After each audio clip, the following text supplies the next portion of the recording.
நேத்தைக்கு திருப்பூர் பக்கத்துல விசாரணைக்கு சென்ற ஒரு காவல்துறை அதிகாரியை வந்து குடிகார பொறுக்கிகள் வந்து வெட்டி படுகொலை பண்ணாங்க. அதுல ஒரு பொறுக்கிய இன்னைக்கு காவல்துறை வந்து என்கவுண்டர்ல சுட்டு கொலை பண்ணியிருக்காங்க. இதுல வந்து நமக்கு எந்த அதிர்ச்சியோ ஆச்சரியமோ கிடையாது. இதுதான் காலகாலமா நடக்கிறது. இப்ப நம்மளோட கேள்வி என்னன்னா, இப்ப காவல்துறைக்கு ஒரு பாதிப்பு, ஒரு இழப்புன்னு உடனே அவங்களுக்கான நீதியை அவங்களே எடுத்துக்கிட்டாங்க. அவங்க யார்கிட்டயும் போய் எங்களுக்கு நீதி வேணும்னு கேட்கல, கோரிக்கை வைக்கல, போராடல. அவங்களுக்கான நீதியை அவங்களே எடுத்துக்கிட்டாங்க.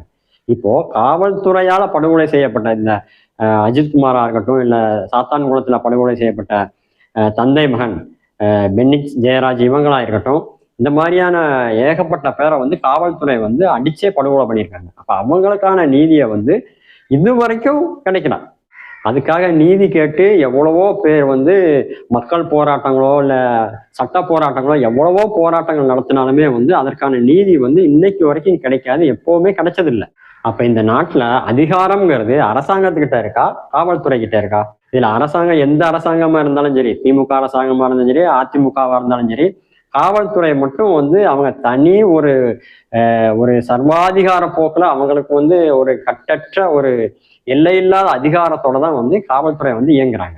இதுல இன்னொரு விஷயம் என்னன்னா, எனக்கு இந்த மாதிரியான என்கவுண்டர் செய்திகள் எல்லாம் கேட்கும் போதெல்லாம் வந்து இதுக்கு முன்னாடியும் பல என்கவுண்டர் செய்திகள் எல்லாம் கேட்கும் போது வரக்கூடிய கேள்வி என்னன்னா, இந்த என்கவுண்டர் பண்றதுக்கு முன்னாடி காவல்துறை வந்து அவங்களோட துறை அமைச்சர் எப்பவுமே முதலமைச்சர் தான் இருப்பார். அந்த முதலமைச்சர்கிட்ட இன்ஃபார்ம் பண்ணிட்டு அல்லது அனுமதி வாங்கிட்டு என்கவுண்டர் பண்ணுவாங்களா, இல்லை என்கவுண்டர் பண்ணிட்டு அப்புறமா போய் தான் வந்து முதலமைச்சர்கிட்ட இன்ஃபார்ம் பண்ணுவாங்களான்னு தெரியல.